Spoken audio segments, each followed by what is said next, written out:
Alors, nous allons d'abord faire le partage d'écran. On va bien sûr faire un petit résumé de ce qu'on avait dit précédemment. On peut juste ça, parce que le jour, il me manquait un bout. Alors, nous allons reprendre très exactement page 110 et on reprend en bas de la page, juste après l'astérisque. Comme vous vous en souvenez, j'espérais la fois dernière terminer le chapitre et on avait été le temps, donc on avait fait la note sans pouvoir terminer, mais on va terminer aujourd'hui et entamer le chapitre suivant. Donc, à quoi était-on arrivé? On était arrivé à une conclusion très importante en réalité, et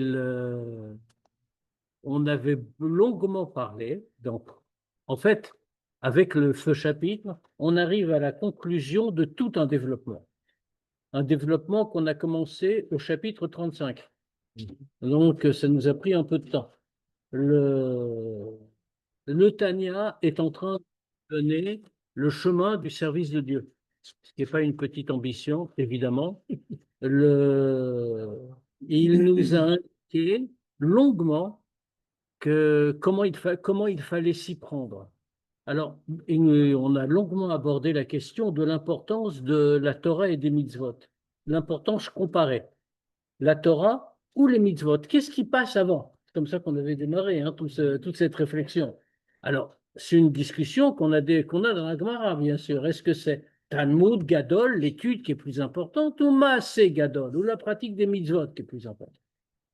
Et il y a un débat entre les Chachamim. Au début, on croyait que c'était le maaseh des mitzvot.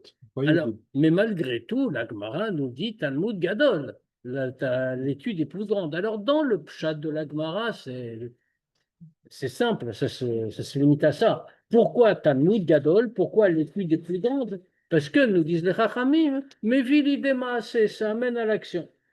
Si quelqu'un ne fait que les mitzvot, ça ne va pas le conduire à l'étude. Si quelqu'un étudie, ça va le conduire à l'action. D'accord. Maintenant, bien entendu, Chassidut et le Tanya notamment apportent quelque chose en plus ici. Ils nous disent, attention, on a besoin des deux, évidemment. Ça dépend dans quelle vision on est. Qu'est-ce qu'on recherche? Il faut avoir les deux. Talmud Gadol, oui, l'étude est plus grande, pourquoi? Parce que, alors je ne résume pas 4, 5, 6 chapitres, 10 chapitres en un mot, mais le point central, qu'est-ce que c'est? Pourquoi est-ce que l'étude est plus grande? Parce que qu'est-ce qu'on étudie? C'est la Torah. Qu'est-ce que c'est que la Torah? C'est Chokhmat Hashem, c'est la Chokhmat de Dieu. Qu'est-ce que c'est que la Chokhmat de Dieu? Qu'est-ce qu'on appelle la Chokhmat de Dieu? On se trompe toujours parce que, comme sur tous ces sujets, on est en train d'imaginer la sagesse de Dieu par rapport à la sagesse de l'homme. La sagesse de l'homme, ce n'est pas l'homme, c'est sa sagesse. Il y a deux choses différentes. Il y a une entité, c'est l'homme, et puis avec cette entité, il y a plusieurs éléments, dont sa sagesse. C'est évident. On n'a pas autre chose. Ben, c'est évident. Lorsque j'étudie quelque chose que je ne connais pas, j'ai acquis, comme on dit, une nouvelle connaissance. Autrement dit, ça s'est surajouté à moi. C'était pas moi. J'ai augmenté ma sagesse. Et si j'oublie, je vais la diminuer un peu. Pas très grave. Ce n'est pas moi. En revanche, qu'est-ce que nous dit Rambam? Rambam nous dit Hu vechokmato echad. Lui et sa sagesse sont une seule. Pour une raison évidente, c'est que Dieu est tout, le tout. Rien n'existe en dehors de lui. Ça veut dire que la sagesse de Dieu n'est pas une entité en dehors de Dieu, c'est Dieu lui-même. Et d'ailleurs, comme c'est expliqué longuement, dans Chassidut et ailleurs, Dieu connaît tout non pas d'une connaissance extérieure à lui, mais il connaît tout en se connaissant lui-même.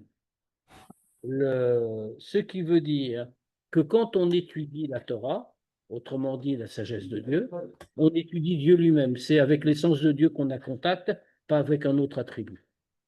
Or, quand on étudie sa sagesse, ça veut dire la Torah, dans ce cas-là, sa sagesse s'unit avec la nôtre. Elle pénètre, si l'on peut dire, notre cerveau.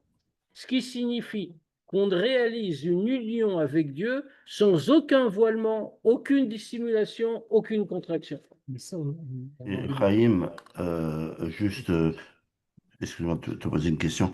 C'est-à-dire que si un homme découvre une sagesse qui, qui, qu'il diffuse dans le monde, cette sagesse était déjà chez Dieu. Par Il, définition. il a découvert, mais elle existe depuis le premier Par jour. définition, rien n'existe en dehors de Dieu de toute façon. Dire le contraire, c'est dire, fait dire qu'on est polythéiste, voire idolâtre. C'est-à-dire Chitouf ou Avodazara. On a le choix. Tout, même, même une toile de maître, même un morceau de musique, c'est toujours dans la sagesse de Dieu, même si c'est Mais pas dans la temps. l'homme ne crée pas à partir du néant. Seul Dieu peut créer à partir du néant. L'homme peut révéler, peut découvrir quelque chose qu'on n'avait pas, qu'on ne connaissait pas. Il peut imaginer, il peut inventer. Il ne peut pas créer. Ça, c'est une prérogative de Dieu. Mais ça existait déjà dans la Exact. pensée de Dans la Dieu. pensée de Dieu, bien sûr. Alors, ce qui veut dire que quand un homme étudie la Torah, il s'unit, et les mots du Tanya sont très forts. Il dit, il s'unit beyichud nifla ve'atzum, en une unité merveilleuse et puissante, she'en yichud kamo, à laquelle aucune autre forme d'unité n'est comparable. Quand il prie, c'est la même chose. Elle dort pas. Pas tout à fait. C'est aussi une fusion.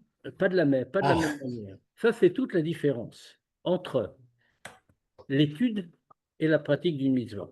Toute pratique de mitzvah est une forme d'union avec Dieu. Mais c'est dans le sens du mot mitzvah. Mitzvah qui, on l'avait dit aussi, qui est dans l'étymologie du Baal Shem Tov. Mitzvah vient du mot tzavta, c'est-à-dire un lien en attachement. Toute mitzvah, quelle qu'elle soit, est une forme d'attachement avec Dieu. Alors maintenant, Ça n'a pas de Tzivon. oui, ça c'est l'étymologie grammaticale. J'ai dit l'étymologie du Baal Shem Tov. Il y a une étymologie grammaticale, linguistique, on va dire, et il y a une étymologie spirituelle. L'étymologie spirituelle, c'est tzavta, pas savta hein, avec un samer. C'est le mot araméen. Tzavta avec un tzadik et deux vav. Ça n'a rien à voir avec la grand-mère. Et donc, voilà. Et donc, deux choses différentes. Le lien, l'union avec Dieu par de chorma à chorma, l'étude. Ça, l'étude est plus grande. Mais la mitzvah, à quoi sert-elle? La mitzvah sert à élever le monde et le nefesh habamit, l'âme animale, le corps, tout notre aspect physique. Ça, c'est le rôle de la mitzvah. Donc, effectivement, on a besoin des deux parce que le but de la création, qu'est-ce que c'est? Le but de la création, c'est d'élever le monde, d'élever le matériel, d'élever l'aspect physique. Et ça se fait par la mitzvah. Alors maintenant, une fois qu'on a dit tout ça, ce qui nous a pris déjà longtemps, là, en résumé, là, ça fait... On a déjà dit que si on faisait que la mitzvah, ça avait un sens. Et si on faisait que la Torah, ça n'a plus de sens. Exactement, on est d'accord, parce que le but de la création, c'est pas l'union intérieure. Le but de la création, c'est l'élévation du monde. Nita ve'akulioto dira batartonim. Dieu, dit les Chachamim, a désiré avoir une demeure en bas, dans ce monde-ci. C'est-à-dire que notre travail, ce n'est pas l'union. L'union doit venir aussi. L'union, c'est un prodige, c'est quelque chose de merveilleux. C'est comment la créature peut s'unir avec le Créateur, ce qui est même impensable, logiquement, intellectuellement parlant. Mais voilà, on a une solution, on a un moyen, c'est l'étude de la Torah. Ah, maintenant, la pratique des mitzvot, c'est l'élévation. Or, ça, c'est le but ultime. Maintenant, une fois qu'on a défini tout ça, on a expliqué que l'étude, comme les mitzvot, il faut les élever.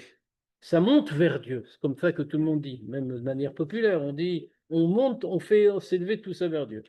Et oui, mais il y a des petites conditions. Et ça dépend parce que c'est l'homme qui les fait. Ça, c'est la grande caractéristique de toutes les mitzvot. C'est qu'on a besoin, c'est que l'homme doit les faire. Quand l'homme les fait, il peut les faire pour plusieurs motifs. Et il peut les faire d'abord pour s'enorgueillir, le motif le plus bas qui existe. Par exemple, enfin, on va dire sur moi, il va étudier la Torah, quelqu'un va étudier la Torah, il va étudier la Torah pour être appelé, comme ça il connaîtra beaucoup, il aura une grande réputation, on lui fera appeler un rave, on lui fera du kavod, et en plus il gagnera de l'argent. On connaît Ça personne paye comme pas ça. terrible en ce moment. Ah, ça dépend si on sait bien se vendre. Et, et donc, en tout cas, bon, il étudie la Torah, c'est bien, on n'a rien à dire. Mais la kavana qu'il a eue, et son étude de la Torah est valable quand même. Je veux dire, c'est une étude de la Torah. On ne peut pas dire qu'il n'a pas étudié.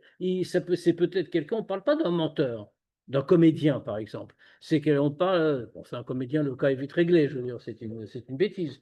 Mais c'est pas un comédien, Là-bas, il y a une passion, comme on dit. ou non. Il a peut-être que la passion de son cavote. Mais il a. Je mets le cas au pire, hein. Je ne sais pas si le cas existe, mais je mets le cas au pire. Mais il étudie. Qu'est-ce que devient son étude de la Torah? C'est pas une avéra, ça. Servir de la Torah pour se valoriser. C'est un autre sujet. On ne parle pas en termes d'Avera ou de Parce que mitzvah enfin, maintenant. j'ai l'impression qu'il ne fait pas une mitzvah. La question n'est même pas, se pose pas comme ça. La question, c'est pas est-ce que lui, il a bien fait ou il n'a pas bien fait. Qu'est-ce que devient la Torah qu'il étudie? Il a étudié, effectivement. Mais est-ce qu'elle est valable? C'est pas un intérêt. Mais pourquoi elle ne serait pas valable? C'est Attention, la Torah, c'est la sagesse de Dieu. Comme on dit, il a pénétré la sagesse de Dieu. La sagesse de Dieu s'est unie avec lui. Ce que vous disiez avant, c'était par intérêt. Alors, ouais, objectivement, c'est comme ça. Par exemple, je respire parce que quand je respire, tout le monde va dire que je suis un grand sportif. Est-ce que pour ça, ma respiration n'est pas cachée? Mais vous êtes obligé de respirer, bon Dieu. Ben, un juif est obligé d'étudier la Torah. C'est exactement pareil. Non, mais oui. Et ici, autrement dit, on ne s'interroge pas sur les motivations. Il étudie. Maintenant, la question, c'est qu'est-ce que devient cette étude? Effectivement, vous avez raison, j'exagère un peu. Qu'est-ce que devient cette étude? Est-ce qu'elle doit monter? Est-ce qu'elle monte? Non, elle ne monte pas. Cette étude ne monte pas chez Dieu. Elle reste en bas. Elle n'est pas inexistante, mais elle reste bloquée en bas. C'est ce qu'on a expliqué longtemps. Il peut attirer beaucoup de monde avec cette base d'études, comme il peut attirer beaucoup de monde, même tromper du monde. Oui, mais trompé, mais il n'a trompé personne. Il va peut-être, au contraire, peut-être que c'est quelqu'un qui, avec des mauvaises motivations, certainement, peut-être que c'est quelqu'un qui va convaincre des tas de gens d'étudier la Torah et de respecter les mitzvot. Et peut-être qu'eux le feront sincèrement. Peut-être que lui-même le fera finalement sincèrement. Donc, Oui, ça, c'est une autre chose. ouais, on étudie. Mais ça, c'est pas notre problème. On lui souhaite. Mais c'est vraiment pas notre problème. Donc, la question est comme ça. C'est qu'est-ce que devient cette Torah? Cette Torah reste en bas. Elle ne monte pas. Maintenant, il y a un autre cas. Quelqu'un qui étudie sans avoir une pensée personnelle. Là, j'ai mis quand même le cas au plus noir possible. Mais on étudie, mais souvent, on peut être, même dans des cas moins graves, on peut étudier par intérêt personnel. Prenons un exemple simple. Je vais étudier comme ça, je saurai, on viendra me poser des questions. C'est pas mauvais. Je veux pas être appelé rab, je veux pas gagner de l'argent, je veux rien. Mais je veux être capable de répondre aux questions, ça me fait plaisir. Mais même ça, c'est une motivation mauvaise. À un degré moindre que celle, parce que j'ai grossi le trait, évidemment. Mais tout le monde est un petit peu comme ça. Je veux qu'on me respecte, je veux savoir. Je veux pas avoir l'air d'un imbécile quand à la synagogue, on va parler de quelque chose. Même ça, c'est une motivation du même type, hein. C'est beaucoup moins voyant, c'est beaucoup moins grossier, mais c'est une motivation personnelle. C'est pas pour Dieu que j'étudie, c'est pour moi. Ça ne s'appelle pas l'ishma. C'est bien quoi, Pour la Torah elle-même, ou faire la mitzvah pour la mitzvah. dans les deux cas, c'est Dans pas les- la mitzvah, ça. Exactement. Alors donc ici, là, ça reste en bas. Maintenant, quand j'ai aucune motivation spéciale, autrement dit, j'étudie la Torah parce qu'on m'a éduqué comme ça. On m'a habitué depuis que je suis tout petit à étudier, donc j'étudie. Mais c'est pas pour la Torah, c'est pas non plus pour moi, c'est comme ça. Parce que j'ai La l'habitude. Torah d'en bas, d'en haut, c'est la même. La question, c'est, comme j'ai dit, la kavana. C'est ça qu'on parle. On ne parle pas de la Torah en elle-même. C'est toujours la même Torah, évidemment. Et toujours la même mitzvah. Mais qu'est-ce qu'on en fait? Quel est l'effet qu'on donne? C'est l'homme qui la porte. La manière la meilleure d'étudier ou de pratiquer les mitzvot, c'est l'ishma. C'est-à-dire avec une kavana. C'est quoi la kavana? C'est avec Ahava Veira, l'amour et la crainte de Dieu.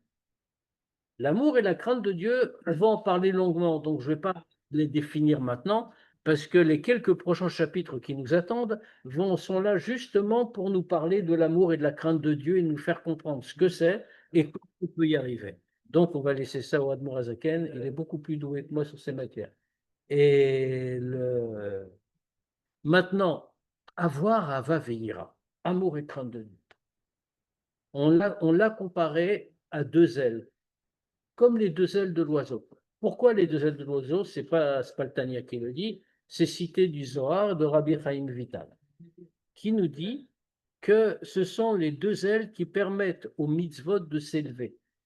C'est pour ça que c'est comparé aux ailes. Ce ne sont pas les mitzvot. Comme les ailes ne sont pas l'oiseau.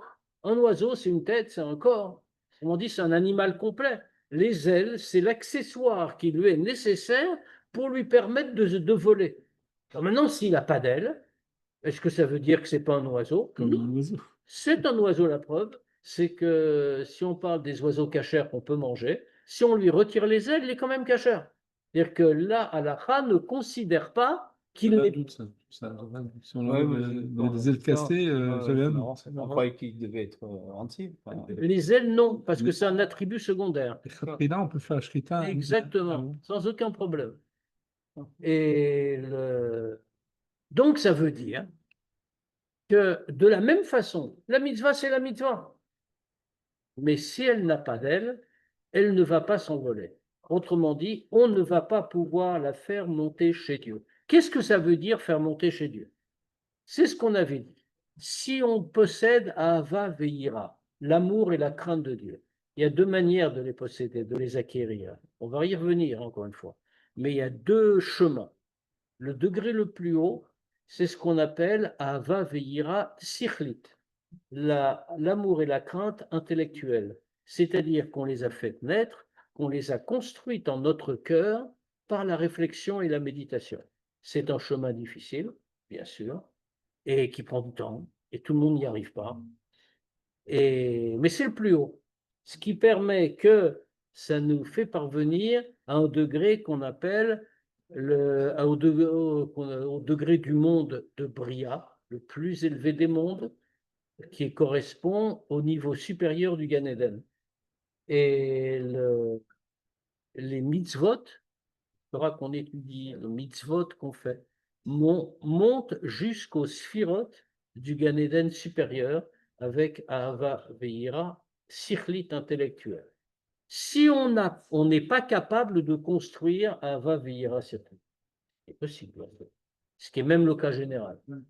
Alors on va pouvoir s'appuyer sur Ahava Veira Tivit, l'amour et la crainte naturelle. Pourquoi naturelle? Parce que chaque juif possède en lui l'amour et la crainte de Dieu de naissance. C'est partie de sa nature spirituelle. On l'a. Alors, elle peut être voilée, on peut ne pas du tout l'avoir, l'ignorer complètement, mais elle est présente. Et donc, on peut aller chercher dans notre cœur cet amour et cette crainte naturelle, et on peut la porter à l'extérieur par l'effort. Dans ce cas-là, c'est un degré spirituel moins élevé parce que l'effort a été moins grand, en réalité. Et donc, on va pouvoir faire monter les mitzvot et la Torah étudiée seulement, entre guillemets, jusqu'à un monde spirituel un peu inférieur qui est appelé le monde de Yetzira et qui correspond au deuxième degré du Gan Eden et pas au premier comme le précédent. Alors là, on fait monter dans les mitzvot, donc dans les sphirotes du monde de Yetzira. Les faire monter dans les sphirotes est une chose importante, parce que les sphirotes, qu'est-ce que c'est? Les sphirotes, c'est la révélation de Dieu dans chaque monde, dans chacun des mondes spirituels, jusqu'à notre monde, de manière qui soit adaptée au monde correspondant, avec la force de dévoilement du monde correspondant. Mais ça veut dire que toutes les sphirotes sont liées jusqu'à l'essence de Dieu. Quand une mitzvah monte dans les sphirotes, elle s'unit avec Dieu. Quoi, Sphirot, pardon, la définition? Sphirotes, ce sont des niveaux de dévoilement de Dieu dans chacun des mondes, ce qu'on appelle Chesed, Gvura, Tiferet, tout ça, ça s'appelle les sphirotes. Donc, on a abondamment développé l'idée, et le Admor Hazaken a pris son temps pour nous le montrer sous tous les angles, ce qu'on a fait depuis quelques semaines déjà, que Ahava Veira, l'amour et la crainte sont des ailes et qu'on en a absolument besoin. Pourquoi? Parce que quand on fait monter les mitzvot dans les sphirotes, ça crée une unification des sphirotes. C'est-à-dire que notamment les gvurot, les sévérités, se mélangent au chassadim, aux bontés, et donc elles deviennent adoucies. Tout est adouci parce que nous réalisons ce qu'on appelle dans la Kabbale les yichudim, les unifications des sphirotes. Ça, c'est l'effet de nos mitzvot quand on réussit à les faire monter, c'est-à-dire qu'on les a faites comme il faut. Donc, il ne faut pas croire que ce qu'on est en train de dire, c'est de l'accessoire ou du superflu. Ça a l'air très haut, mais c'est quelque chose qu'on doit tous atteindre. Et d'ailleurs, comme on l'a dit, à partir du chapitre, même à l'Ève, jusqu'au chapitre Noun quasiment, du 41 qu'on va commencer aujourd'hui jusqu'au chapitre 50, le Hadmour Hasaken va nous parler de ça et nous dire voilà les chemins pour parvenir à avoir Yira et Ahava, la crainte et l'amour. Ça se travaille, c'est enfin, pour quelqu'un qui démarre de pas grand-chose. Ah, mais même pour quelqu'un qui démarre de Bah, grand c'est vrai. chose, Non, ça mais se travaille. bah, c'est pas évident. Ça se travaille toute la vie. Oui, en Même fonction- pour quelqu'un, ouais, quel même que soit pour le niveau. quelqu'un dont on va dire exactement un grand rabbin avec la grande barbe et le grand chapeau, C'est vous. par exemple. Non, moi j'ai pas un chapeau très grand, et pas une barbe très, très grande. J'en connais des meilleurs. Même lui doit rechercher l'amour et la crainte tous les jours. Il l'a déjà. Enfin, pour quelqu'un qui étudie tous les jours. Non, depuis 40 ah ans, bah un détrompez-vous, acquis. détrompez-vous. Ah oui, oui, vraiment. C'est un Ah. travail perpétuel. Et tout à l'heure, vous avez dit celui qui étudie un peu avec intérêt, sa prière reste en bas. Si, oui, Mais si c'est- nous, c'est la même chose si pour nous Attila. si nous avions la crainte de Dieu, on parle de n'importe qui, vous, moi, l'autre, n'importe qui. Pas seulement ici, parmi ceux qui ont la malchance d'être ici à cette table, mais n'importe qui qu'on va rencontrer. Si on avait la crainte de Dieu, ça signifie qu'on ne pourrait jamais enfreindre la volonté de Dieu en pensée, en parole, en action, parce qu'on le craindrait. Or, allez, on va dire que si on est des juifs religieux, en action, on respecte la volonté de Dieu. Enfin, on peut le supposer, on va dire, on ne va pas entrer dans les détails. En parole, c'est déjà plus compliqué. Ça n'arrive jamais à quelqu'un de dire une parole qu'il n'aurait pas dû dire. On parle de quelqu'un de religieux, hein. Et alors en pensée, ça arrive jamais que quelqu'un va penser une seconde à quelque chose à quoi il n'aurait pas dû penser, et puis qu'il va... Se retirer de. Non, non, en vérité, s'il se retire tout de suite, c'est très bien.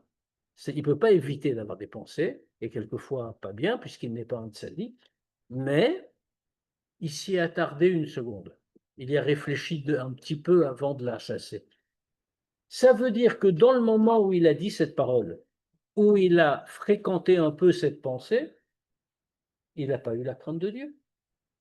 S'il n'a pas eu la crainte de Dieu dans ce moment, ça signifie donc qu'il ne craint pas Dieu. C'est pas que craindre quelqu'un, ce n'est pas le craindre par intermittence, c'est le craindre constamment, toute la journée, et même toute la nuit d'ailleurs. Donc, on comprend que Bon, oui. Entend dans un autre cours qu'un homme, que selon la chassidoute, un homme peut se dire, bien que je fasse une avéra, mais je ne casse pas le lien que j'avais caché. C'est vrai aussi, mais l'homme, bien sûr, il doit se dire ça pour garder la force de faire tchouva. Mais ce n'est pas une excuse pour dire je peux faire la de toute façon, j'ai toujours le lien avec Hachem. Attention, parce que c'est une idée réelle qui est tout à fait vraie. Et un juif ne perd jamais son lien avec Dieu, quoi qu'il fasse. Son lien le plus profond.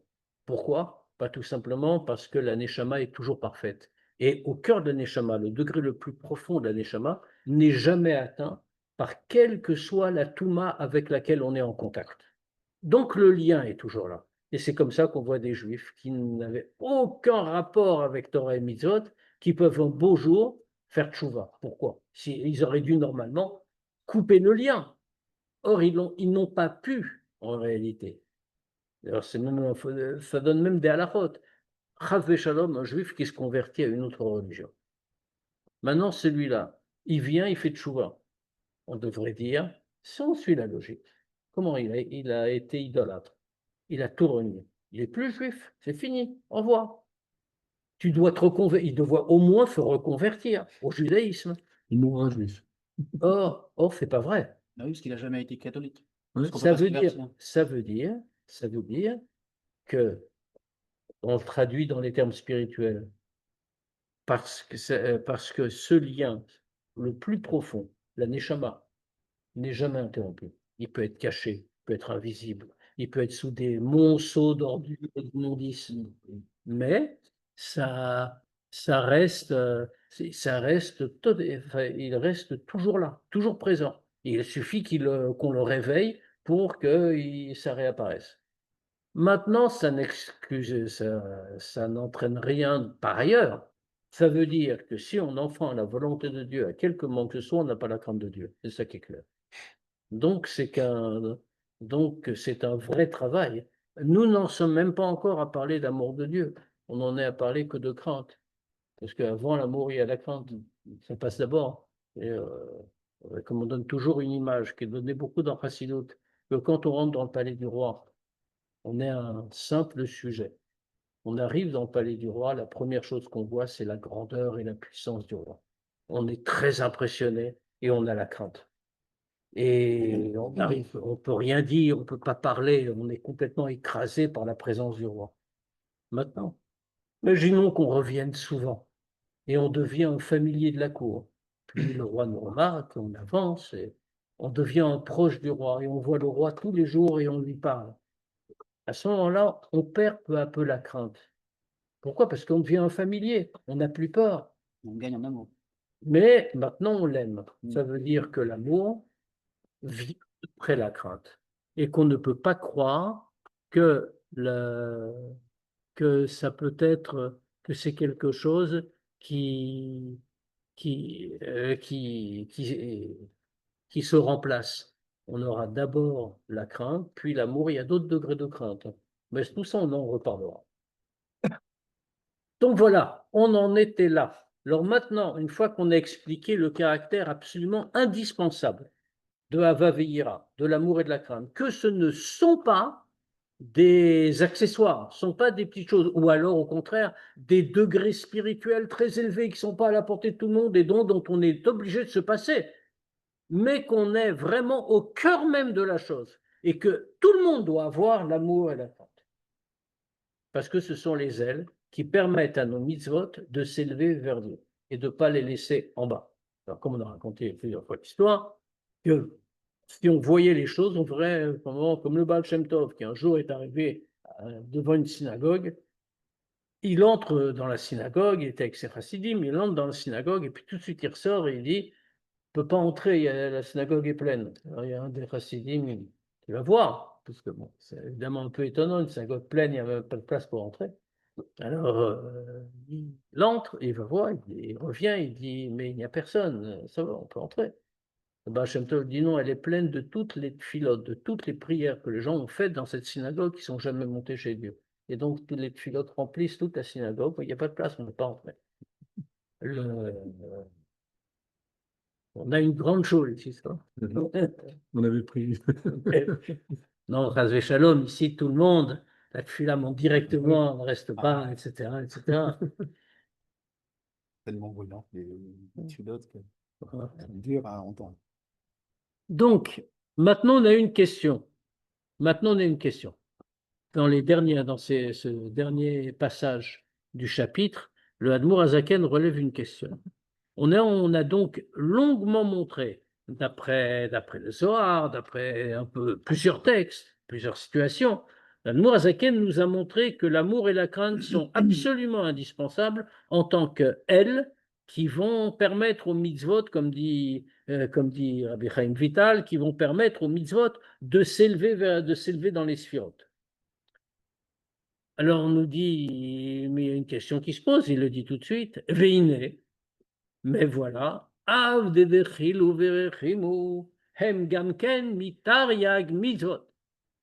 l'amour et la crainte font partie des 613 mitzvot. En effet, il y a une mitzvah dans la Torah, parmi les 613 mitzvot, il y a une mitzvah d'aimer Dieu, et il y a une mitzvah de craindre Dieu. Alors dans ce cas-là, si elles-mêmes sont des mitzvot, comment peut-on les appeler des ailes? Elles font partie du corps de l'oiseau. dans l'image des ailes avec l'oiseau. Les mitzvot, c'est le corps de l'oiseau. Les mitzvot et la Torah, c'est le corps de l'oiseau qui doit s'élever. Et l'amour et la crainte sont les ailes, les accessoires qui permettent à l'oiseau de s'élever. Or, on nous dit l'amour et la crainte sont des ailes. Mais ce n'est pas des ailes puisqu'elles font partie des mitzvot. Le Afal Piken, Nikraim Gatfin, quand même elles sont appelées elles. Pourquoi? Liot ki tachlit ahava ya avoda me ahava. Parce que le but de la hava, le but de l'amour, qu'est-ce que c'est? C'est pas un but en soi. Oui, c'est vrai, l'amour est une mitzvah, amour de Dieu, c'est une mitzvah en soi, mais elle n'a pas un but par elle-même. Le but de, comme c'est expliqué, le but de la hava, de l'amour de Dieu, c'est de pousser l'homme à servir Dieu. Je sers Dieu parce que je l'aime. Donc elle a un but. Ce n'est pas comme les mitzvot. Toute mitzvah, elle est son propre but. Je veux dire, je mets les tefilines parce que je dois mettre les tefilines, pas pour faire autre chose. Je mange cachère parce que je dois manger cachère, enfin, etc., etc. C'est vrai pour toutes les mitzvot. Mais ces mitzvot-là ont un autre but. Elles n'ont pas elles-mêmes pour but. Je ne dois pas avoir Ahava parce que je dois avoir Ahava, mais on nous l'explique, je dois avoir Ahava. Comme ça, je vais servir Dieu avec Ahava. Je vais servir Dieu avec amour. Donc, dans ce cas-là, maintenant, mais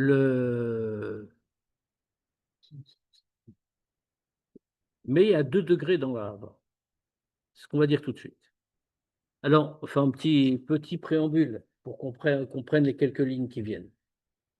On va distinguer ici 2 formes d'amour de Dieu. Première forme d'amour de Dieu, on va appeler ça Ahava Regila, l'amour habituel. L'amour dont on parle tout le temps. Exactement. Et pour Dieu, ça marche aussi. Alors, ça veut dire quoi? Ça veut dire, c'est cet amour dont on parle, celui qui conduit à la avoda.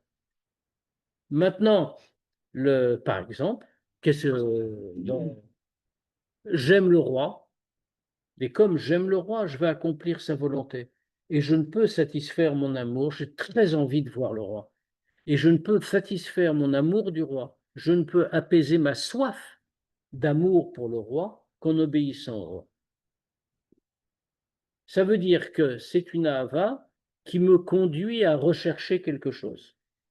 J'aime le roi, je veux voir le roi, je veux m'approcher de lui, je veux le servir. Ça, c'est l'amour normal.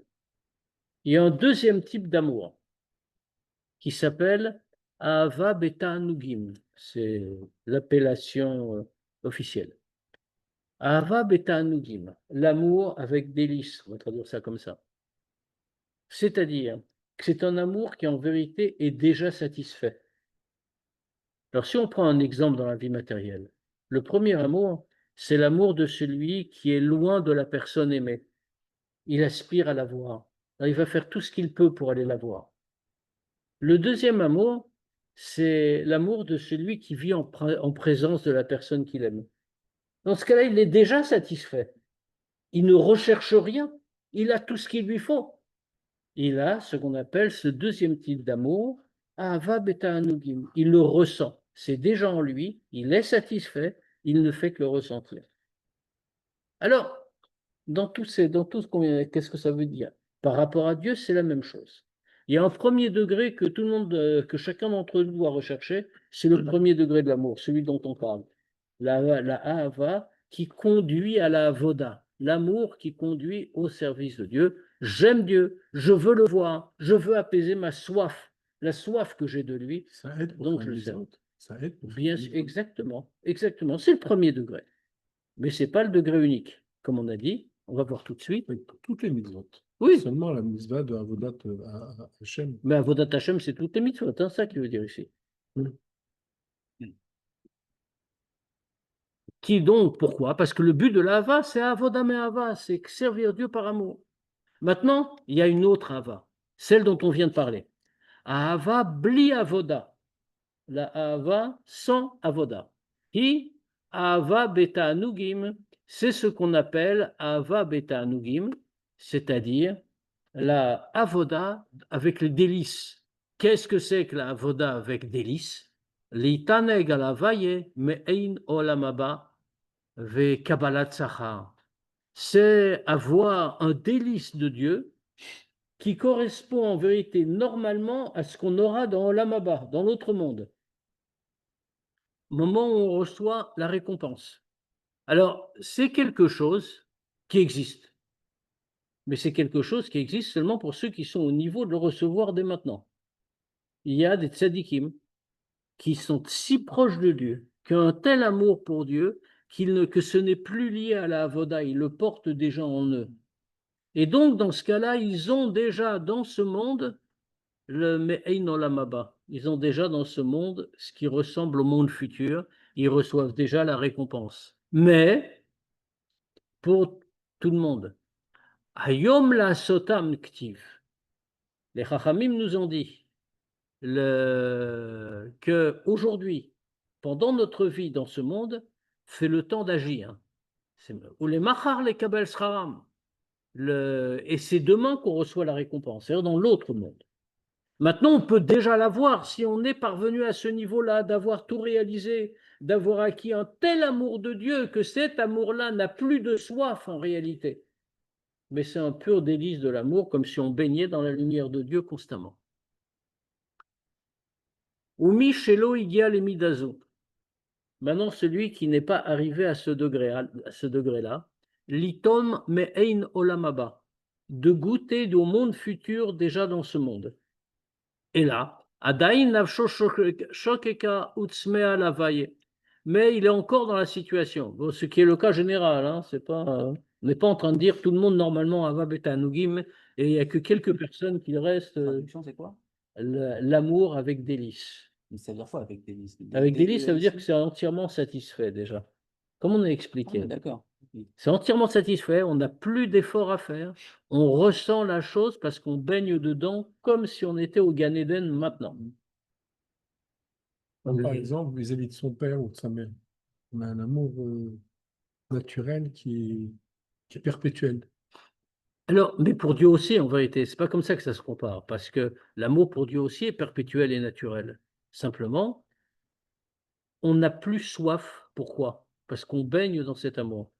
Mais pour ça, il faut être complètement raffiné, spiritualisé. C'est pour ça que c'est réservé à ceux qui sont déjà au degré du Gan Eden dans ce monde, qui sont déjà au degré de Olam Haba. C'est-à-dire, il n'y en a pas beaucoup. Ça, c'est pour les grandes tzadikim qui, dans le monde matériel, ressentent déjà le Gan Eden. Alors, on nous raconte des histoires sur les grandes tzadikim qui ont vu qui vivaient au Gan Eden en vérité, qui vivaient matériellement, qui étaient des hommes physiques, qui mangeaient, qui dormaient, etc., mais qui avaient une autre perception des choses. Le rabbi, vous parlez du rabbi, non? Entre autres, oui, certainement, bien sûr. Entre autres. Mais c'est les grandes tzadikim en général. Alors, qui est un grand tzadik? Je peux amener avec moi le double décimètre qui permet de mesurer. Sinon, peut-être, on ne sait jamais. Oui, peut-être pas, en toute humilité. Alors maintenant, celui qui n'est pas arrivé encore à ce degré-là, c'est-à-dire qui n'est pas capable de goûter Olam Haba dans ce monde. Et là, Adaïn Nafsho Shokeka, comme il ne goûte pas encore Olam Haba, il vit dans ce monde où on ne voit rien, dans ce monde qui est très dur, qui est très grossier, etc. Donc, son âme a encore soif de Dieu. Vekalta elav kol hayom, et son âme, comme elle a soif de Dieu, elle aspire à lui toute la journée. Alors celui-là, normalement, comment il doit faire? C'est notre situation à nous, en vérité. Puisque nous, on n'a pas Olam Haba dans ce monde. Enfin, je parle pour moi, en tout cas. Ça veut dire qu'on aspire à être uni à Dieu. On a soif d'être avec lui. Enfin, notre âme, là, même si nous, on ne le ressent pas. Mais notre âme a soif d'être avec Dieu. Alors, comment faire? On peut apaiser notre soif. Il y a une seule façon d'apaiser la soif de Dieu, c'est l'étude de la Torah. Comme on l'a dit tout à l'heure, parce que l'étude de la Torah, c'est l'union avec Dieu. On est en union totale, en immersion totale dans la divinité quand on étudie la Torah. Et quand j'ai en immersion, c'est apprendre vraiment au sens strict. On le voit même dans les Pirkei Avot. Qu'est-ce qu'on nous dit? Quelqu'un qui étudie la Torah, Akadosh Baruch Hu Yoshev Veshone Kenegdo. Dieu, si on peut dire, entre guillemets, Dieu s'assoit et étudie avec lui. Alors, à part la formule, c'est très joli, ça encourage tout le monde. Voilà, tiens, assieds-toi, tu vas étudier avec Dieu. Mais concrètement, ça veut dire quoi? Mais les Chachamim n'ont pas juste fait de la propagande religieuse, je veux dire. Ils ont dit des choses extrêmement précises. C'est-à-dire qu'effectivement, oui, Dieu est là. Pourquoi? Parce qu'on étudie la Torah, on est complètement unis avec lui dans le moment de l'étude. Comment on peut arriver à cette conclusion? Pour dire ça, il faut vraiment avoir des arguments, quoi. D'abord, on peut faire confiance à ceux qui ont Oui, écrit non, la bien sûr. Mishnah. Oui, non, bien sûr. Mais comment on est arrivé là? Comment on est arrivé là? Mais c'est le raisonnement qu'on disait tout à l'heure. Qu'est-ce que c'est que la Torah? La Torah, c'est la sagesse de Dieu, c'est-à-dire l'essence de Dieu qui s'est revêtue dans un texte. Quand on se pénètre du texte, on se pénètre de l'essence de Dieu. Donc on appelle ça soif, on est avec Dieu, quand on veut. Alors maintenant, quelqu'un donc qui n'a pas Olam Haba dans ce monde, et donc dont l'âme a soif de Dieu, constamment, aspire à Dieu. Ah, il ne s'en rend pas compte parce qu'il est perdu dans les bêtises du quotidien. Bêtises ou pas bêtises, je veux dire, mais en tout cas dans la grossièreté matérielle. Donc il ne s'en rend peut-être pas compte, mais son âme a soif de Torah. Et lui, à la fin, a soif de Dieu, pardon. Et maintenant, lui, aussi, il a soif de Dieu. Parfois, il le sent. Il cherche à apaiser cette soif. Alors, comment il peut faire? Il ne voit pas l'autre monde maintenant.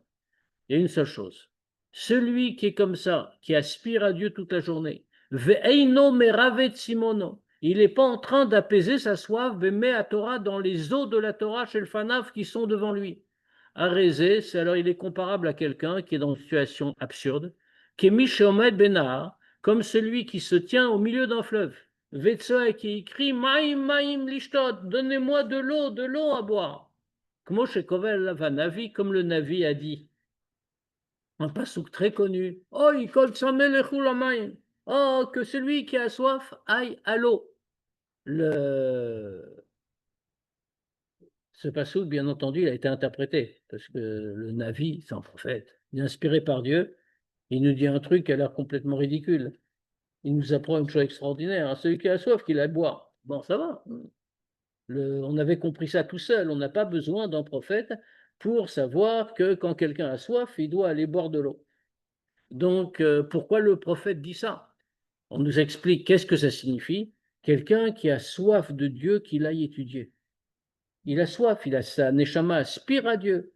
Il ressent cette soif. Le cholamaïm, t'as soif, va vers l'eau. Ça veut dire, pourquoi est-ce qu'il invite comme ça? Pourquoi est-ce qu'il doit préciser? Même ça, pourquoi il doit préciser? Qu'il est fipshuto en mouvan, d'après le sens premier, on ne comprend pas. Des mishut, mode, si on nous explique, c'est maïm, parce que la Torah est comparée à l'eau, traditionnellement. Pourquoi elle est comparée à l'eau? Parce que c'est Yored Makom Gavoal et Makom Namour. L'eau a une caractéristique, elle descend toujours de l'endroit le plus haut vers l'endroit le plus bas. La Torah, c'est pareil, elle descend du haut, elle va vers le bas, jusqu'en bas pour que nous puissions la recevoir. Et donc, dans ce cas-là, on ne comprend pas même cette phrase. On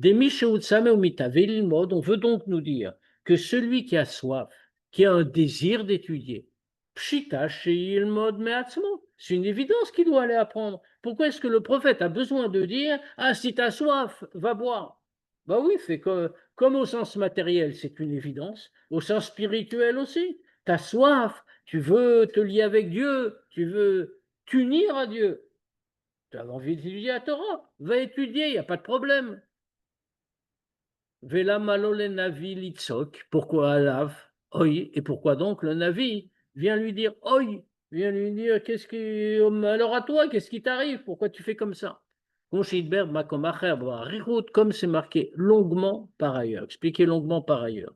Ça veut dire que ce qu'il en ressort, c'est qu'effectivement, les Avavira sont donc deux ailes indispensables pour faire s'élever la Torah et les mitzvot que nous faisons. Maintenant, alors en fait, la Moazaken s'est interrogé à la fin, mais quel est le statut de Avavira? C'est des mitzvot elles-mêmes. On dit quand même, c'est aussi des ailes parce que leur but, c'est ça. Et leur but, c'est de faire les mitzvot, de pousser aux mitzvot et donc de les élever. Et c'est pour ça qu'elles peuvent être en même temps des mitzvot et des instruments qui servent à un but extérieur. Les mitzvahs de moyens, quoi. Exactement. Et C'est la maintenant, première fois qu'on entend ça. Et Les ma- mitzvahs est toujours faite pour ce but. on voit bien que là, c'est pas le cas. C'est un Et- vrai chidouche. Et donc, on voit qu'on a, Pharès, qu'on a besoin, un besoin impératif de Hava Ve'ira pour le service de Dieu. Et comme on a dit, maintenant, celui qui a cette soif et qui n'arrive pas à la satisfaire, alors il peut la trouver dans l'étude. Dans l'étude de la Torah, où il va, et la Moazakan a enlevé cette dernière question, que ça, c'est comme l'eau vers laquelle on va, et que Phil ne se donne pas dans l'étude de la Torah alors qu'il a soif de Dieu. C'est comme quelqu'un qui sera au milieu d'une rivière où il y a de l'eau tout autour de lui et qui sera en train de dire j'ai soif, donnez-moi, j'ai rien à boire.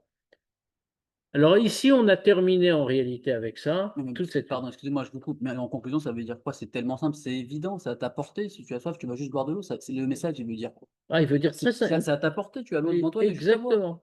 Ah oui, d'accord. Et pourtant, nous ne la buvons pas.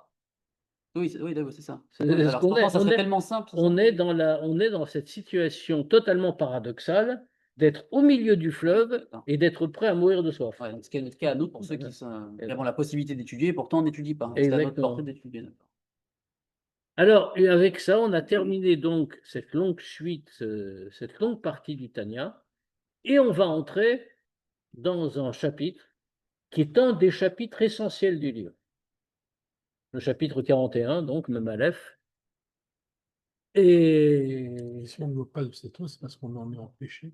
oh non, parce qu'on Il en... y a Tzerara. Oui, on n'en est pas Découvrir. empêché, on est perdu dans la grossièreté du monde. Et donc, on doit cultiver en nous l'amour et la crainte, et on va redécouvrir qu'autour de nous, il y a de l'eau. Quand un juif il fait une affaire, il sait la flairer. Et quand il y a une mitzvah qui se présente, naturellement, il ne sait pas la flairer, il ne sait pas la. Mais il priorise l'affaire, je crois. On est comme ça, non, mais c'est vrai, malheureusement, l'être humain. C'est pas qu'il ne sait pas la flairer, c'est pas cette idée-là. C'est que simplement, il a, il est perdu dans le monde matériel, il est engoncé dans le monde matériel. Il doit sortir d'Égypte, si on peut reprendre cette expression. Il doit se libérer, il doit sortir d'Égypte. Et pour ça, il doit cultiver en lui-même, par la méditation, cultiver l'amour de Dieu et la crainte de Dieu. C'est pas qu'on l'empêche, hein, c'est parce qu'on Non, n'est pas on n'empêche rien, mais c'est le principe là, même là, du qui judaïsme. nous empêche de faire. Non, c'est nous-mêmes. C'est nous qui choisissons mal, Et des fois, on la voit même pas, la mitzvah. bien sûr. Parce que, ah, là, j'avais mis de filine, j'aurais dû lui mettre. Ou Et au ou plus- simplement l'aspiration à s'unir à Dieu. Je veux dire, on se lève le matin, on se lève le matin. D'abord, il faut dire Modéani de tout son cœur. Une fois qu'on a dit Modéani de tout son cœur, etc., On est un survivant. je passe pas sur tout ce qu'on doit faire. Mais je passe sur tout ce qu'on doit faire. Mais après, on va à la chaude, on fait la tefila. Est-ce qu'on est conscient qu'à ce moment-là, on est en train de s'unir à Dieu? Ou alors est-ce qu'on se demande à quelle heure c'est le minyan, pourvu que je le rate pas et j'espère qu'il n'est pas trop long parce que j'ai à faire. C'est comme ça que ça se passe dans la réalité. Ah ouais. Et on est des juifs religieux, hein, tous Mais ici. pourtant, tout le monde vient à la choule et porte les tefilines et Mais les se juifs, couvre même. des les fois. juifs sont des gens merveilleux. On n'est pas en train de dire du mal des juifs, mais on est en train de... Mais c'est d'autre chose qu'il s'agit. Ici, qu'est-ce qu'on voit? On voit qu'on est dans une situation où on n'a plus cette soif. On est au milieu du fleuve et on crie à boire, à boire. Et donc, on est tellement soif qu'on est même prêt à courir à la chaude.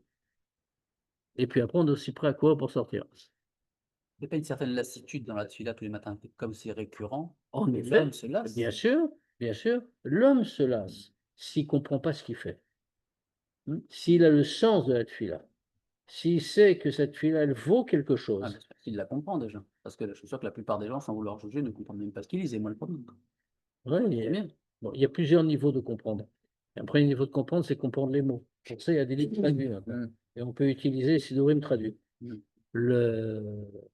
Et il y en a d'ailleurs d'excellents qui ont été très bien traduits.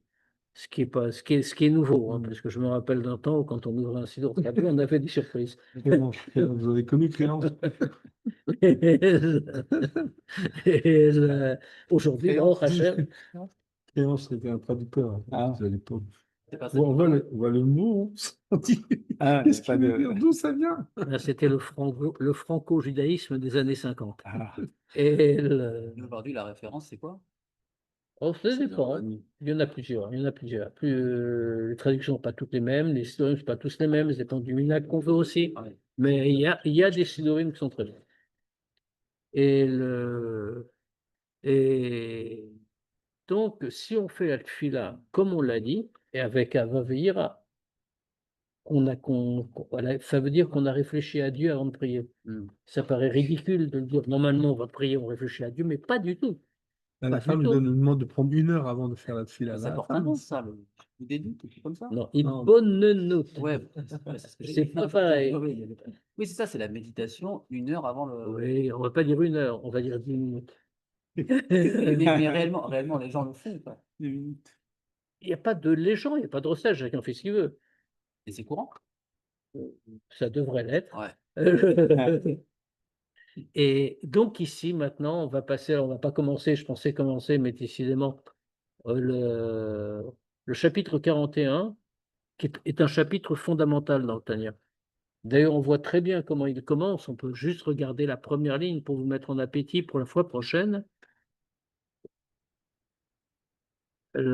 Admoazaken commence comme ça, donc, on reprendra depuis le début la fois prochaine. Beram tsaech eliot les ikaron tamid. Mais avec tout ça, toutefois, il faut avoir en tête, dans sa mémoire constamment, Reshit Avoda Veikara Veshorsha. Le début de la Avoda est son principal et sa racine. Qu'est-ce que c'est le début de la Avoda? Qu'est-ce que c'est la racine de la Avoda? Yira, la crainte de Dieu. Donc, dans ce premier chapitre, il va développer l'idée de Yira. Qu'est-ce que ça veut dire Yira? Et avec les différents degrés de Yira. Ensuite, il parlera du deuxième degré le plus élevé. Et il va nous montrer comment la Yira doit être en nous, comment on doit l'apprendre, comment cette crainte doit exister réellement. Et à quoi on voit qu'elle existe réellement. Et c'est pas seulement dire j'ai la crainte de Dieu, je fais Torah et Mitzvot dans toute la mesure du possible. Déjà, dans toute la mesure du possible, c'est le contraire de la Yira. Mais c'est très difficile d'avoir, ce que vous dites, la crainte de Dieu. Oui, bien sûr. Finalement, moi, je prends mon exemple, après, je passe en détail. Je ne suis pas un très grand pratiquant, moi, c'est le minimum. Et pourtant, j'ai pas l'impression que Dieu me punit. Pourquoi j'aurais la crainte? Parce que la crainte n'a rien à voir avec la punition. On n'a pas dit Yirata Onesh, on a dit Yirata Kadosh Baruch Hu. On n'a pas dit qu'il faut craindre la punition, il faut craindre Dieu. Ce qui est beaucoup plus difficile. C'est quoi la différence? On parlera de ça la semaine prochaine. Oui. C'est un des sujets. Ah. Bien sûr, parce que finalement, quand quelqu'un craint la punition, il ne craint pas Dieu. En fait, il craint pour lui. Oui, bien sûr. C'est lui, mais c'est pour lui-même qu'il a un problème, c'est pas pour Dieu.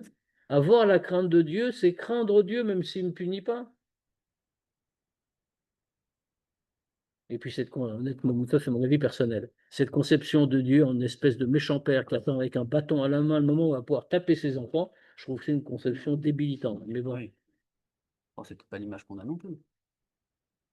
donc c'est pas la crainte de la punition. Mais ça veut dire quoi, la crainte de Dieu? Ça, c'est concrètement. Non, la semaine prochaine. Ah. Comme ça, vous êtes obligé de revenir. Réfléchir toute la semaine. Nous, nés comme ça naturellement, c'est normal qu'on est là. Bien, donc on donne rendez-vous pour la suite du Tania la semaine prochaine. On peut poser des questions s'il y en a, bien sûr. Et puis d'abord, on se retrouve jeudi soir pour la Sira du Rabbi. Juste une petite question, c'est défini. Tout à l'heure, vous avez dit la personne qui apprend, qui étudie la Torah un petit peu, entre guillemets, par intérêt, sa Torah, elle reste en bas. Ouais. Est-ce que c'est pas la même chose pour la Tfila? Oui, bien sûr. C'est Mais la le même Baal chose. Shem Tov, Oui, elle c'est reste- toi, vous avez raconté, oui, c'est vrai. Oui, bah, bien sûr. Elle reste en bas. Elle est là. Mais il suffit qu'il fasse chouva pour que tout monte. Oui, parce qu'il a quand même accompli un travail, malgré tout. C'est un peu une mise en bouche, quoi. Il a déjà essayé, quoi. C'est quand même, c'est toujours ça, quoi, on va dire. Mais le judaïsme est très exigeant. Nous sommes des êtres d'élite, il faut le dire entre nous, mais nous sommes des êtres d'élite. C'est-à-dire qu'on nous demande beaucoup. Mamlechet Kohanim Vegoy Kadosh. C'est ça que nous sommes. Il vous a donné ces cohortes-là, vous a donné ces forces-là Exactement. Ah oui, Dieu, de toute façon, les Chachamim le disent. Ein HaKadosh Baruch Hu ba bitrunia im vriotav. Dieu n'agit pas avec méchanceté envers ses créatures. Il ne demande pas quelque chose que nous ne sommes pas capables de faire. Autrement dit, on peut faire tout ça. Comme dans les états. Voilà. Absolument. On peut faire tout ça. C'est difficile à accepter. Dire que quand Dieu il nous envoie une épreuve, c'est qu'on est capable de la surmonter. pas- Je ne vais pas rentrer dans le détail, mais C'est pas difficile à accepter. C'est plus confortable de ne pas l'accepter. D'accord, mais si on prend un cas extrême.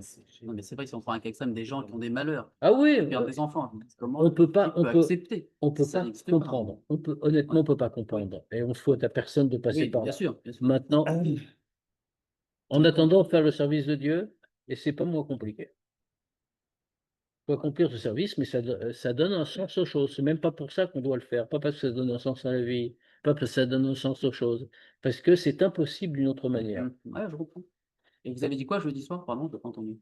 Jeudi soir, on a étudié un commentaire du rabbi sur la paracha de la semaine. Ah, Et- ici? Ouais, Mais pareil, c'est déjà 20h45, On 21h45. se voit jeudi soir. Hein Jeudi matin, ça vous embête pas. Oui, oui, pas de problème. D'ailleurs, ce jeudi, j'ai déjà regardé la sira que nous allons étudier. Et si on peut dire, c'est une sira d'actualité où le rabbi explique comment Dieu s'occupe des ennemis d'Israël. Mhm. Donc, elle est très. On Intéressant. peut l'entendre de manière On va très se régaler. contemporaine. J'ai une question. C'est la même question au niveau de la Hatzilut. Vous m'avez dit que il y a la mode qui mène à la Hatzilut pour la Mida le matin. Oui. Est-ce que pour Mincha a commencé? Les Chachamim ont construit ça. La Mida, c'est toujours la même. Mais la progression régulière, c'est le matin. Cette fila est longue. Et les Chachamim l'ont organisée pour le C'est pas matin. le même contact le matin, midi et le soir. Exactement. Non. C'est plus privilégié le matin. Exactement. Parce qu'il y a une construction. Les Chachamim l'ont fait pour ça. La tfila a été pensée, ce qu'on oublie aujourd'hui, parce que bon, nous, on a toujours connu comme ça. Là, c'est la tfila, mais les Chachamim l'ont construite, ils l'ont pensée, Oui. ils l'ont réfléchie. Elle s'est structurée peu à peu, la tfila. Et quand ils l'ont faite avec des raisons qu'ils ont expliquées. Pourquoi on a mis ça là? Pourquoi on a fait ça comme ça? Parce qu'après tout, à l'époque du Beth Amikdash, il n'y a pas de tfila. Je veux dire, on fait schéma, c'est tout. Mais c'est pas Abraham qui a créé la tefila de Shachar? Oui, Si, mais ça, Alors, c'est pas les c'était. Chachamim. C'est les Chachamim. Historiquement, dans l'histoire du judaïsme, c'est les Chachamim. Maintenant, Avraham Avinu, etc., ils avaient Ruach HaKodesh, et donc ils savaient tout à l'avance. Donc ils ont fait ce qui allait arriver plus tard. Comme on voit, on nous rapporte qu'Avraham Avinu, il a respecté Eruv Trumin. Le Eruv du Shabbat, il a respecté. Le Eruv du Shabbat est instauré des millénaires plus tard, ça vient pas du mont Sinaï, c'est les Chachamim à Babylone. Ça vient pas de Shavuot, enfin du Mont Sinaï, vous avez dit? Oui, Mais pourtant, on a dit qu'il a donné aussi les 613 000 mais c'est pas dans les 613 mitzvot. C'est une mitzvah des Chachamim, ça. Ah, c'est même pas une des 613 000 votes? Hein? Ouais. Ah, ouais, d'accord. Donc, il y a ici, dans le matin, il y a une vraie progression. C'est de ça qu'on parle. Maintenant, à la Mida, c'est toujours la Mida. Elle a toujours le Atteindre la Hatzilut. Alors, comment? Le Mincha et le Mari, c'est pas le même À Mincha, c'est parce qu'à Mincha, c'est parce qu'on coupe le jour. C'est ça le sujet de Mincha. La grandeur de la tfila de Mincha, c'est qu'on est en plein milieu de l'agitation du monde profane, la grossièreté. On arrête tout, on dit c'est pour Dieu. Donc, elle devrait avoir plus de valeur, pardon. Oui, de ce C'est point de vrai. Eh vue, oui, c'est incroyable. Dire que, de ce point de pareil, vue, faut être motivé, quoi. de ce point de vue, Donc pourquoi celle du matin serait plus important? parce c'est le début de la journée. Et les Chachamim ont installé une construction spirituelle qui permet d'étape en étape, mais il faut étudier la tfila pour le voir, qui permet d'étape en étape de s'élever jusqu'au plus haut degré spirituel, si on suit l'échelle. Pour Mincha, on n'a pas cette échelle, mais il y a cette interruption brusque. Et pour Mariv, c'est qu'on est en train de remettre à Dieu son âme quasiment. C'est la fin de la journée. On fait le bilan de tout. C'est pour ça que c'est comme ça. Qu'est-ce qu'on a, pardon, à Shacharit qu'on n'a pas à Mincha? Parce que la Mida est la même. On a tout le reste. C'est Psuké des une Imra, progression, tout ça. les brachot de Kriyat Shema. Oui, il y a le Talit aussi. Le talit, c'est pas grave. C'est pas grave. C'est autre chose. Oui, oui. Ça a aussi un sens, ça a aussi une portée. Mais c'est pas ça qui joue. Ce qui joue, c'est la gradation de la tfila, la progression de l'échelle. Psuké des Imra, Terdan Shamar, tout ça, les brachot du schéma, bon, qui est avant le schéma, le Shmona Esrei, puis ensuite la redescente progressive. C'est quoi la redescente? Qu'est-ce que vous voulez dire? C'est-à-dire qu'une fois qu'on est monté tout en haut spirituellement, comme les alpinistes, s'ils restent au sommet de la montagne, ils vont avoir un problème. Ouais. Donc, il faut qu'il redescende. Ouais. Alors, la descente est organisée. Et la descente, c'est quoi? Ça me paraît quoi? Hacheret, c'est pas comparé, c'est Hacheret ou Valet de Sion jusqu'à Alléna. Ah oui, d'accord. Bien, Razak. Bravo. à jeudi, Bezrat Hashem. Jeudi, bon, Euh,